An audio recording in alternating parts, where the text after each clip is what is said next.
بسم اللہ الرحمن الرحیم۔ حضرت لقمان حکیم کی حکمت بھری حقیقتیں۔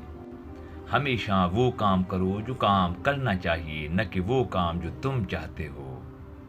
عورت میں مغروری صرف اس وقت آتا ہے جب وہ خوبصورت بن جاتی ہے۔ بشاش انسان تمام کام کر سکتا ہے اور تھکان محسوس نہیں کرتا، لیکن مردہ دل انسان ذرا سا کام کر کے اکتا جاتا ہے اور تھک جاتا ہے۔ اگر کوئی دنیا میں کامیاب ہونا چاہتا ہے تو وہ سردی اور گرمی کے خوف کو کسی کونے میں رکھ کر آگے بڑھے اور فرائض کے دریا میں کود جائے۔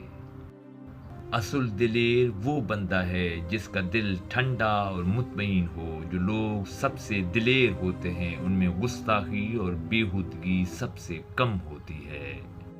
دنیا کی عجیب و ترین بات یہ ہے کہ اس کے تمام حصوں میں دن اور رات، محنت و آرام، جلدی و آہستگی ایک دوسرے سے لازم و ملزوم ہیں۔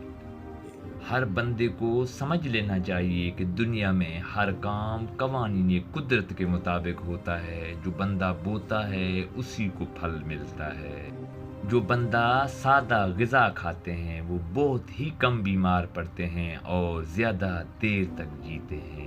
اخلاق سے مصیبت کا وہی تعلق ہے جو دوا سے تلخ چیزوں کا۔ بہت سے لوگوں کی عزت صرف اس وجہ سے ہوتی ہے کہ لوگ انہیں جانتے نہیں۔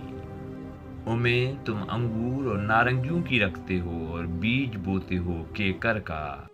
عشق کے 6 درجے ہوتے ہیں: رجحان، میلان، دلچسپی، محبت، عشق اور جنون۔ تیری گفتاری اگر موتی بھی بکھیرے، خاموشی اس سے پھر بھی 1000 درجے بہتر ہے۔ عقل مند صدف کی طرح چپ رہتا ہے حالانکہ اس کے اندر ہزاروں موتی بھرے ہوتے ہیں۔ فالج کے مریضوں کے لیے ایک کڑاہی میں ڈال کر اس میں آگ کے پتے ڈال کر بار بار پکائیں۔ آخر میں نیل صاف کر کے اس کو نیم گرم اس تیل کو ہوا سے بچا کر مالش کریں۔ تعجب ہے اس بندے پر جو یہ جانتا ہو کہ ہر چیز مقدر سے ہے، پھر بھی کسی چیز کے جاتے رہنے پر افسوس اور گریہ زاری کرے۔ اللہ حافظ۔